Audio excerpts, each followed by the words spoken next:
Hello नमस्कार, जय हिंद प्यारे साथियों। मैं करण चौहान स्वागत करता हूं आपके अपने प्यारे यूट्यूब चैनल फ्यूचर फौजी पर। आज के इस वीडियो में जैसे कि थंबनेल में आप देख रहे हो, आज हम जो हमारे उड़ान बैच है उसकी आज फिजिक्स की हमारी फर्स्ट क्लास है, जिसके अंदर हम आज देखेंगे यूनिट एंड डायमेंशन। एयरफोर्स सिर्फ एक्स ग्रुप के लिए जो 2027 की प्रिपरेशन करेगा और महीने के अंत के बाद यानी 1-1.5 महीने के बाद में नेवी और कोस्ट गार्ड का दोनों का बैच भी स्टार्ट कर दूंगा। आज हमारे जो यूनिट एंड डायमेंशन की जो फर्स्ट क्लास है यानी कि पार्ट 1 है यूनिट एंड डायमेंशन का, जो कि आपके एग्जाम के लिए इम्पोर्टेंट है। इसमें से किसी की भी आपसे विमा या मात्रक पूछा जा सकता है। तो हम आज की इस क्लास में क्या देखेंगे इम्पोर्टेंटली जितना हमारे एग्जाम के अंदर है। पहले मैं आपको जो भौतिक विज्ञान है इसके बारे में आपको पूरा जीरो से टॉप तक बता देता हूँ। जीरो से टॉप तक आपको एक एक चीज से रूबरू करा देता हूँ। जैसे कि आज हम इसके अंदर साइंस विज्ञान यानी कि भौतिकी का अध्ययन करेंगे, यानी कि किसका, फिजिक्स के अंदर। तो अगर आप हमारे चैनल पे नए हो तो चैनल को सब्सक्राइब कर लो, बेल आइकन बटन को दबा लो और नोटिफिकेशन को चालू कर लो, जिससे कि आपको क्या समय पर पूरी क्लास से अपलोड करते मिल जाए और पूरी क्लास आप देख सको पूरा कोर्स। यह तो अभी कुछ यानी कि 10-15 दिनों तक मैं आपको रिकॉर्डेड फॉर्म में पढ़ाऊंगा, फिर बाद के अंदर मैं सीधा ही आपको व्हाइट बोर्ड के ऊपर ये क्लासें लिखाना शुरू कर दूंगा। तो हम क्या देखेंगे आज हमारे यूनिट एंड डायमेंशन की जो फर्स्ट क्लास है इसके देखेंगे। तो हम आज इस क्लास को शुरू करते हैं। तो शुरू करने से पहले देख लो आपको यहाँ पे जो हमारे कहाँ पर मिलेगा, ये सभी क्लासेस जो कॉन्सेप्ट है, जहाँ पे आपको free concept class, free practice sets और MCQ, PYQs, topic wise practice, ये सभी आपको मिलेगा हमारे यूट्यूब चैनल के अंदर। हमने डिस्क्रिप्शन बॉक्स के अंदर टेलीग्राम चैनल का लिंक लगा दिया है। अगर आपको ये सभी फ्री के अंदर चाहिए तो वहाँ से आप डाउनलोड कर सकते हो। मैं इन सभी को यहाँ से यूट्यूब के बाद में सीधा वहाँ पे अपलोड कर दूंगा पूरे नोट्स को। अगर आपको जिस टाइप में चाहिए, हैंड रिटन या फिर ऐसे जैसे मैं यहाँ पे पढ़ाऊंगा वैसे का वैसा ही आपको वहाँ पर टेलीग्राम चैनल पर मिल जाएगा। यह हमारा टेलीग्राम चैनल है। टेलीग्राम चैनल का लिंक लगा रखा है, यूट्यूब की इसके अंदर दे रखा है, और ये हमारा इंस्टाग्राम लिंक है। आप वहाँ पे जाके हमें फॉलो कर सकते हो और व्हाट्सएप चैनल भी ज्वाइन कर लेना। तो हम क्या करेंगे आज की इस वीडियो में, हम शुरू करते हैं किसको, हम आज पढ़ेंगे भौतिक विज्ञान। तो भौतिक विज्ञान में हम शुरू कर देते हैं विज्ञान, यानी कि भौतिक विज्ञान में हम शुरू करते हैं। विज्ञान शब्द का मतलब क्या होता है, विज्ञान जो शब्द है इसका क्या मतलब है। विज्ञान का जो शब्द है इसकी जो उत्पत्ति है वह कहाँ से, वह किस से हुई। तो विज्ञान शब्द की उत्पत्ति लैटिन शब्द साइंटिया से हुई। कहाँ से हुई, तो यह साइंटिया से हुई। विज्ञान शब्द की उत्पत्ति लैटिन भाषा का ये एक शब्द है जिसका मतलब है साइंटिया, जिसे हम हमारी भाषा के अंदर क्या समझ सकते हैं, एक विशेष प्रकार का ज्ञान। क्या, एक विशेष प्रकार के ज्ञान को हम क्या कहते हैं, विज्ञान कहते हैं। जिसके अंदर हम क्या देखते हैं,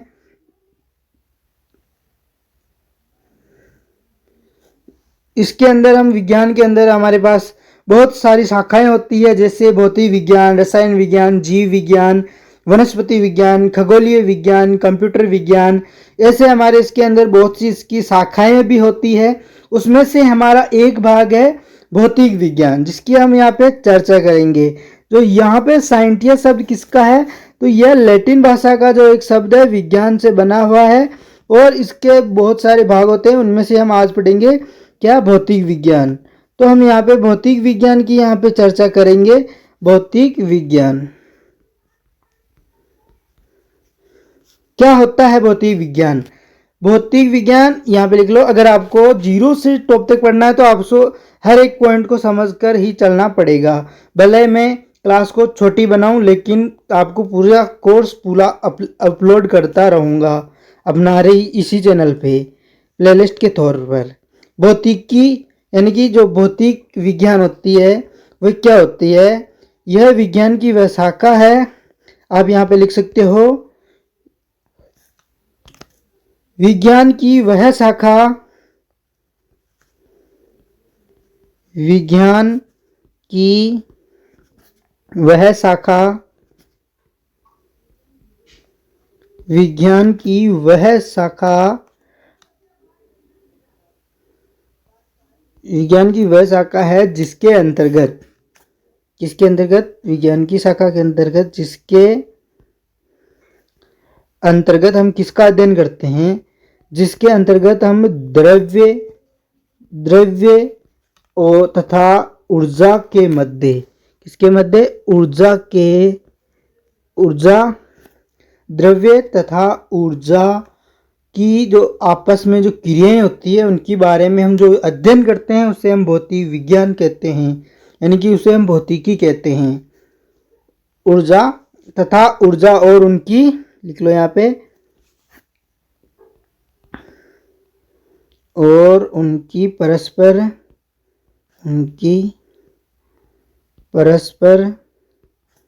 क्रियाओं का अध्ययन, उनकी परस्पर क्रियाओं का अध्ययन क्या कहलाता है, तो यह भौतिकी कहलाता है। क्या कहलाता है, भौतिकी कहलाता है, भौतिकी कहलाता है। अब इसके अंदर भी इसका जो वर्गीकरण होता है वो भी अलग अलग प्रकार से होता है। हम इसके अंदर क्या पढ़ेंगे, भौतिक के अंदर हमारा जो है यहाँ हम पढ़ेंगे फिजिकल क्वांटिटीज, फिजिकल क्वांटिटीज यानी कि भौतिक राशियाँ। क्या पढ़ेंगे, तो हम डाल लेते हैं यहाँ पे हेडिंग भौतिक राशियाँ।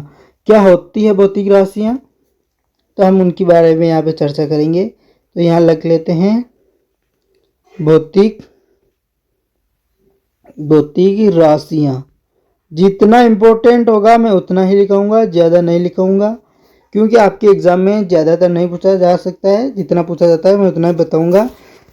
वो अगर ज़्यादा जितना तुम लोग लिखना चाहते हो तो मैं बोल दूंगा उतना आप लिख लेना। तो जो भौतिक राशियाँ होती है वह क्या होती है, भौतिक राशियाँ क्या होती है, वे भौतिक राशियाँ जिन्हें एक क्या करते हैं, नियत संख्या द्वारा व्यक्त किया जाता है। यानी कि हम कोई भी जो भौतिक राशि है उसको मापने के लिए क्या करते हैं, मापने के लिए उन्हें हमें संख्या के द्वारा भी मापना चाहिए। हमें किसके द्वारा, संख्या के द्वारा। प्रत्यक्ष रूप से हमें उसका मापन करना है, मापने के लिए हमें किसकी संख्या की आवश्यकता होती है, यानी कि नियत संख्या द्वारा व्यक्त किया जाना चाहिए। तो आप लिख सकते हो जिन्हें एक नियत संख्या द्वारा, जिन्हें एक नियत संख्या द्वारा, एक नियत संख्या, जिन्हें एक नियत संख्या द्वारा क्या किया जाता है, व्यक्त किया जाता है, व्यक्त किया जा सकता है, व्यक्त किया जा सकता है, तथा प्रत्यक्ष रूप से मापा जा सके। किसको, भौतिक राशियों को, यानी कि जिसे हम प्रत्यक्ष रूप से माप सके, प्रत्यक्ष रूप से मापा जा सकता है, उसे हम क्या कहेंगे, उसे हम कहते हैं भौतिक राशियाँ। क्या वह क्या कहलाती है, तो वह भौतिक राशियाँ कहलाती है। तो उसे कहते हैं भौतिक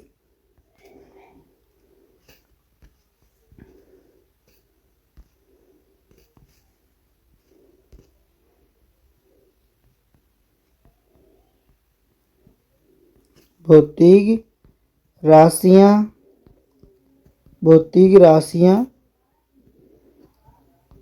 कहलाती है। वह क्या कहलाती है, तो वह भौतिक राशियाँ कहलाती है। तो हमने यहाँ पे देख लिया उसके बारे में। अब हम क्या देखेंगे, यह हो गया क्या, भौतिक राशियों के बारे में। अब हम देखते हैं हमारे यहाँ पे एक शब्द आया है मापना, यानी कि मापन करना। क्या करना, मापन करना, किसी चीज़ का क्या करना, मापन करना। तो हम यहाँ पे जो मापन करना है उसका क्या करेंगे, अध्ययन करेंगे। मापन करना का मतलब क्या होता है उसके बारे में हम आपको कुछ बताएंगे।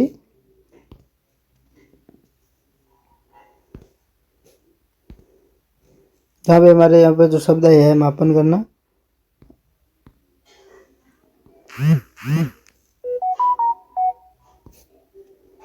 तो हम यहाँ पे इसका अध्ययन करेंगे। मापन करने का क्या मतलब होता है, एक मिनट में इसकी स्टाइल थोड़ा बदल देता हूँ जिससे कि आपको ऐसे देखो मापन करना, मापन का क्या मतलब होता है, तो हम यहाँ पे देखेंगे किसके बारे में, मापन के बारे में। किसके, मापन के बारे में। एक मिनट में यहाँ पे इसको भी चेंज कर देता हूँ। मापन यानी कि मेजरमेंट। हम मापन के बारे में क्या जानते हैं, यानी कि प्रत्येक भौतिक राशि का उसके मात्रक से तुलनात्मक अध्ययन ही, क्या गलत है, यानी कोई भी जो भौतिक राशि होती है उसका जो मापन होता है वह किसके रूप में होना चाहिए, तुलनात्मक रूप में हम उसका अध्ययन करते हैं, उसे तो हम कहते हैं मापन। और प्रत्येक राशि जो भौतिक राशि होती है, मापन के लिए कितने जो हमें कितने तथ्यों की आवश्यकता होती है, यानी कितनी दो बातों की हमें आवश्यकता होनी चाहिए। उसके लिए हमारे पास परिमाण और जो संख्या है उसका क्या मान बराबर, यानी कि व्युत्क्रमानुपाती होती है। हम जो भी परिमाण चुनते हैं वह हमारी इच्छा के अनुसार चुनते हैं, उसको हम मात्रक कहेंगे। प्रत्येक राशि का आंकिक मान उसके मात्रक की क्या होता है, व्युत्क्रमानुपाती होता है। अर्थात राशि का जो जितना बड़ा होगा, मात्रक जितना बड़ा होगा, उसका आंकिक मान उतना ही छोटा होगा। तो इस बात को अगर आपको लिखना है तो आप ये ऐसे लिख सकते हो। मैं मापन के लिए यहाँ पे आपको सीधा बता देता हूँ रिलेशन, जो हमारे पास N1 U1 बराबर N2 U2, N2 U2 इसका हमारे पास संबंध है, वो देख लो आप सीधा डायरेक्टली। यानी कि प्रत्येक भौतिक राशि का उसके मात्रक से हमें तुलनात्मक अध्ययन ही मापन कहलाता है। प्रत्येक भौतिक राशि के मापन के लिए दो तथ्यों की हमें आवश्यकता होती है। प्रत्येक भौतिक राशि को मापने के लिए एक स्वेच्छा से चुने गए किसी निश्चित परिमाण को मात्रक कहते हैं। क्या कहते हैं, मात्रक कहते हैं। तो प्रत्येक राशि का आंकिक मान उसके मात्रक के क्या होता है, ये जो आंकिक मान है ये उसके मात्रक के क्या होता है, व्युत्क्रमानुपाती होता है। क्या होता है, जैसे n, यानी कि ये कैसे बोल रहा है कि जो प्रत्येक जो मात्रक होता है, क्या होता है, प्रत्येक राशि का जो आंकिक मान यानी कि जो n होता है वह हमेशा उसके मात्रक यानी कि उसकी यूनिट के व्युत्क्रमानुपाती होता है। अब जब हम इसको ऐसे लिख दिया, फिर हमको इसको अंदर N1 N2 मान के डिराइव करना है, इनको हम ऐसे बराबर लिख सकते हैं। अब हम चलेंगे किसके बारे में, मूल राशियां एवं मूल मात्रकों के बारे में। किसके बारे में, मूल राशियां एवं मूल मात्रकों के बारे में, जो हमारा अगला हेडिंग होगी। क्या होगी हमारी अगली हेडिंग, मूल राशियां एवं मूल मात्रक। मूल राशियां मेरे हिसाब से आपको ऐसे पढ़ाना बहुत अच्छा होगा, क्योंकि लिख लिख के आपको भी पूरा कंप्लीटली कोर्स भी हो जाएगा और आपको पूरा पढ़ा भी देंगे। वैसे अगर फेस रिव्यू करके बाद में पढ़ाना होगा तो फिर उसमें टाइम ज़्यादा लग सकता है। तो मूल राशियां एवं मूल मात्रक के बारे में हम यहाँ पे चर्चा करेंगे। वह क्या होते हैं, मूल राशियां और मूल मात्रक। तो हम यहाँ पे इन दोनों की अभी करेंगे यहाँ पे चर्चा। तो इनकी चर्चा करेंगे हम, मूल राशियां एवं मूल मात्रकों के बारे में। तो पहले देखते हैं कि मूल राशियां क्या होती है। जो हम भौतिक राशियां पढ़ रखे हैं, यानी कि वे भौतिक राशियां जिनको क्या नहीं कर सकते, अन्य राशियों द्वारा हम प्राप्त नहीं कर सकते हैं। किसके द्वारा, यानी कि इसके अंदर जो मूल राशियां भी होती है, मूल यानी कि जो फिक्स है, जिसको हम अन्य राशियों द्वारा हम नहीं बदल सकते। और एक होती है व्युत्पन्न राशियां, जिसको हम अन्य राशियों द्वारा बदल सकते हैं। अब वो कौन कौन सी राशियां होती है, कौन कौन से वो मात्रक होते हैं, उनके बारे में हम यहाँ पे चर्चा करेंगे। पहले आपको अगर इनकी डेलिमिनेशन लिखना है तो आप ऐसा लिख सकते हो कि वे भौतिक राशियां जो अन्य राशियों से स्वतंत्र होती है। क्या होती है, स्वतंत्र होती है अन्य राशियों से, जिन्हें व्यक्त करने के लिए उन भौतिक राशियों की आवश्यकता नहीं होती है। उन्हें हम क्या कहते हैं, उन्हें हम मूल राशियां कहते हैं, यानी कि फंडामेंटल क्वांटिटीज कहते हैं। और जो इन मूल राशियों को जो व्यक्त करता है, करने के लिए हमें जिस मात्रक का हम प्रयोग करते हैं उसे हम मूल मात्रक कहते हैं। तो यह हो गया क्या, मूल राशियां एवं मूल मात्रक के बारे में। अगर आप चाहते हो तो मैं यहाँ पे लिखे भी देता हूँ आपके लिए। तो हम यहाँ पे लिख देते हैं मूल राशियां मूल मात्रकों की कुछ जो डेलिमिनेशन आती है, जो परिभाषा होती है, जैसे कि वे भौतिक राशियां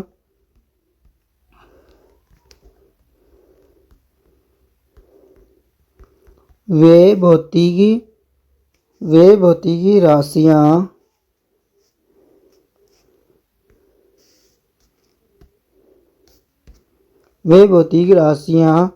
जो अन्य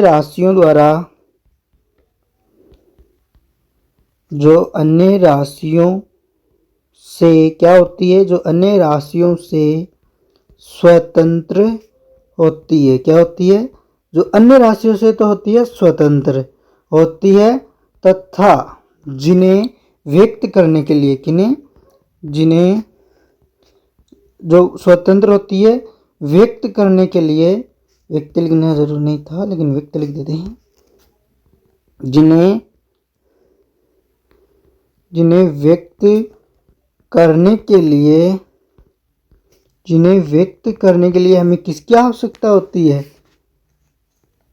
अन्य भौतिक राशियों की आवश्यकता नहीं होती है। व्यक्त करने के लिए अन्य भौतिक राशियों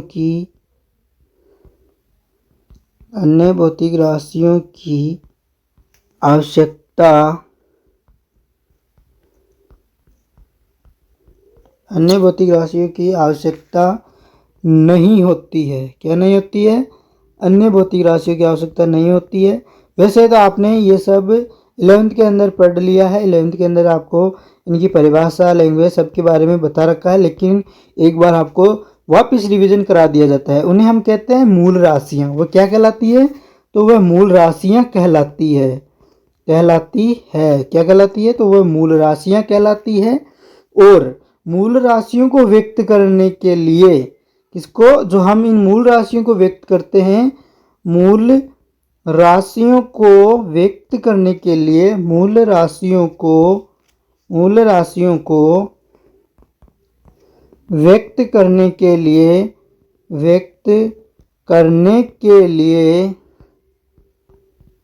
उपयोग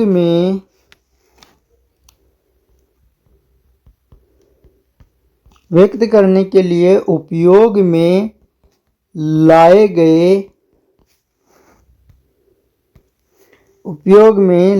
गए मात्रक क्या कहलाते हैं? उन्हें हम मूल मात्रक कहते हैं। क्या कहते हैं? तो उन्हें हम मूल मात्रक कहते हैं। अब हम क्या देखेंगे? अब वो कौन कौन सी जो मूल राशियां, मूल मात्रक है, जिन्हें हम क्या करते हैं, जिन्हें हम अन्य राशियों द्वारा व्यक्त नहीं करते हैं, यानी कि अन्य भौतिक राशियों की आवश्यकता नहीं होती है हमें। तो वह 7 प्रकार के मूल मात्रक होते हैं। ये क्या अपने आप से, यानी कि एक दूसरे से क्या होते हैं? ये फ्री होते हैं, यानी कि ये दूसरे व्यक्त नहीं कर सकते हैं, यानी कि एक दूसरे से ये संबंधित नहीं है। तो हम मूल राशियों तथा मूल मात्रकों के बारे में चर्चा करेंगे।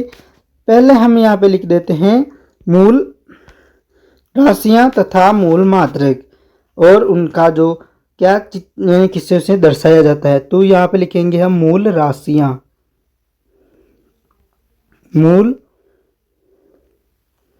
मूल राशियां। यहाँ पे आ जाएगा मूल मात्रक तथा उन्हें जिस चीज़ हम क्या करते हैं, संक्षिप्त, जिन्हें हम डिनोट करते हैं, किसे प्रदर्शित करते हैं, संक्षिप्त करते हैं, कुछ ऐसा भी मान लो। तो हम इसके अंदर इनके बारे में देखेंगे। तो हम यहाँ पे खींच देते हैं एक लाइन, और आपको ऐसा बनाने लेना है, क्या, एक बॉक्स बना लेना है ऐसा, और उस बॉक्स के अंदर हम करेंगे 7 मात्रक, मूल मात्रक, और उनके संक्षिप्त के बारे में भी यहाँ पे चर्चा। तो उनके लिए हमारे पास जो क्या होनी चाहिए, राशियाँ, वो कौन सी है? पहली होती है लंबाई। क्या होती है? लंबाई। यह हमारी मूल राशि है। इसको हम किस में मापते हैं? तो हम इसको मीटर में मापते हैं, और इसका जो प्रतीक होता है जिसे हम m से प्रदर्शित करते हैं। अगला है द्रव्यमान। जो फर्स्ट है वह लंबाई, दूसरी मूल जो राशि है हमारी वह है द्रव्यमान। क्या है? जो हमारा क्या है, द्रव्यमान होता है, जिसे हम यानी कि किलोग्राम से लिखते हैं और यहाँ पे केजी से में उसको प्रतीक हमारा मानते हैं। और अगली समय, क्या है समय, यह सभी को मालूम होना चाहिए कि हमारी 7 मूल राशियाँ कौन सी होती है। समय को हम सेकंड से मापते हैं और इसे एस से डिनोट करते हैं। अगली 4th नंबर की है विद्युत धारा। क्या होती है विद्युत धारा, जिसे हम क्या लिखते हैं एम्पियर से लिखते हैं। किससे, एम्पियर से लिखते हैं, जिसे हम एस से डिनोट करते हैं। और अगली है 5 नंबर की तापमान, यानी कि ताप लिख सकते हो या तापमान लिख लो, एक ही बात है। केल्विन, इसको हम केल्विन से मापते हैं। इसके लिए जो प्रतीक है वह के है।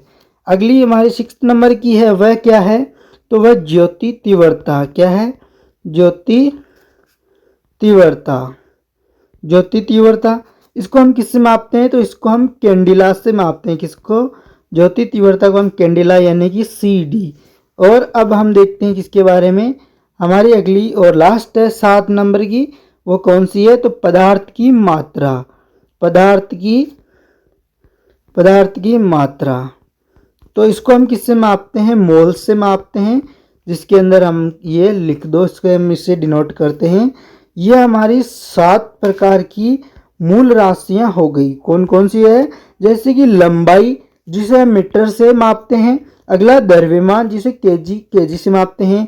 समय के लिए हम सेकंड का यूज करते हैं और इसे एस से प्रदर्शित करते हैं।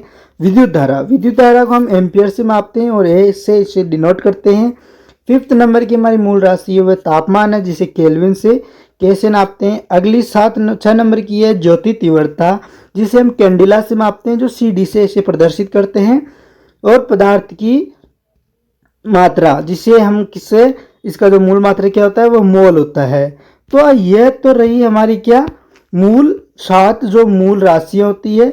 हम इनको देखो, हम लंबाई को द्रव्यमान में नहीं बदल सकते, द्रव्यमान को समय में नहीं बदल सकते, विद्युत धारा में नहीं बदल सकते, ना तो इनको आपस में बदल सकते हैं। इसीलिए ये दोनों एक दूसरे से क्या होती है, सभी एक दूसरे से स्वतंत्र होती है। हम इनको एक दूसरे में परिवर्तित तथा एक दूसरे से संबंधित नहीं किया जा सकता। तो हम अब हमारी जो आज की क्लास रहेगी वो यहीं तक रहेगी। हम कल क्या पढ़ेंगे, तो उसके लिए हम पढ़ेंगे कल।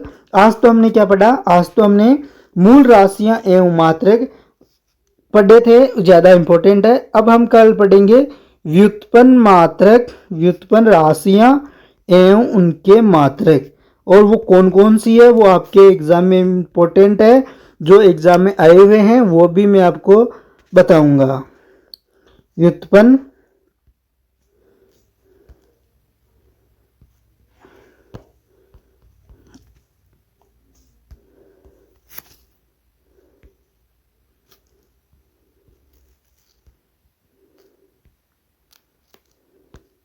व्युत्पन्न राशियां एवं व्युत्पन्न मात्रक, व्युत्पन्न मात्रक, तो हम इनकी चर्चा करेंगे कल। इसलिए मैं आपको एक बार क्या कर देता हूँ, वापस आपको पूरा जितना पढ़ाया अभी वो कम्प्लीटली आपको रिवीजन करा देता हूँ। जैसे हम पढ़ेंगे क्या, हमने पढ़ाया भौतिक विज्ञान के बारे में, तो हमारा जो टॉपिक था वह क्या था, हमारा था मेन टॉपिक था मूल मात्रक, यानी मात्रकों को पढ़ाना। क्या था हमारा, देखो थंबनेल के अंदर यूनिट एंड डायमेंशन, यानी कि मात्रक और विमाओं के बारे में चर्चा करना।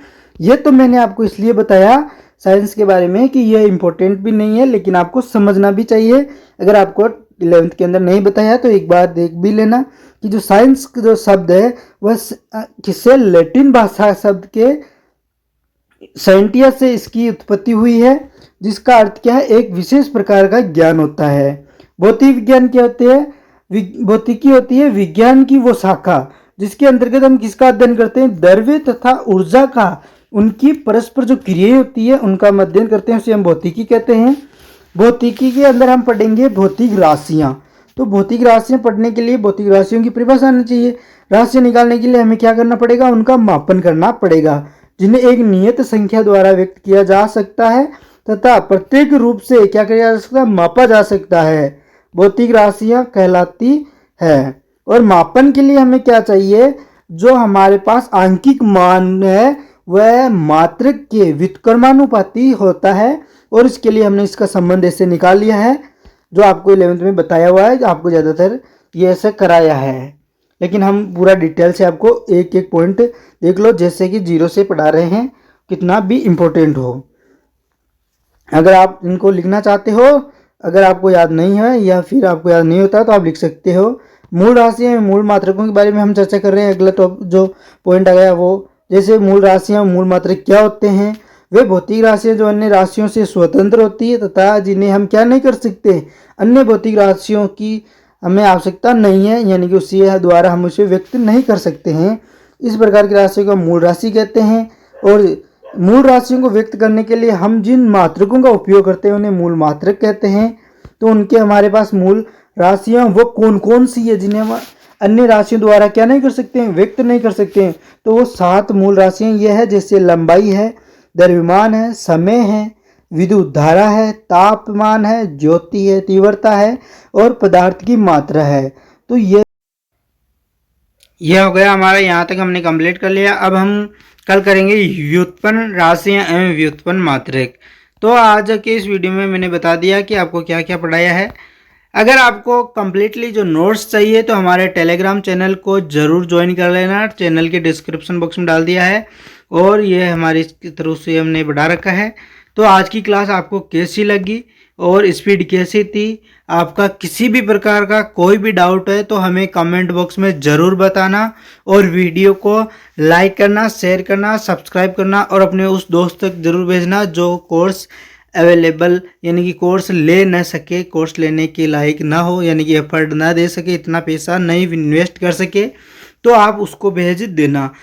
लेकिन हमें कमेंट बॉक्स में ज़रूर बताना है कि क्लास कैसी लगी, जिससे कि हमें भी पता चले हमारी स्ट्रेटेजी जो क्या अपनाई है हमने, क्यों कैसी रही कैसी नहीं रही, स्पीड कैसी है कैसी नहीं है। तो हमें कमेंट बॉक्स में ज़रूर बताना। अगर आप हमारे चैनल पर पहली बार आए हो तो चैनल को सब्सक्राइब भी कर लेना और हमें सपोर्ट करो, मोटिवेट कर भी हम आपको करते रहेंगे बीच बीच के अंदर। तो पूरी क्लास देख ली तो अच्छा से हमें एक बार कमेंट बॉक्स के अंदर जय हिंद ज़रूर सेंड करना। जय हिंद का नारा तो होना चाहिए, एक बार जय हिंद से कमेंट बॉक्स को भी भर देना। तो थैंक यू, जय हिंद, जय भारत। आज की क्लास को हम यहीं तक रखते हैं। अब हम मिलेंगे कल नेक्स्ट क्लास पार्ट 2 के अंदर।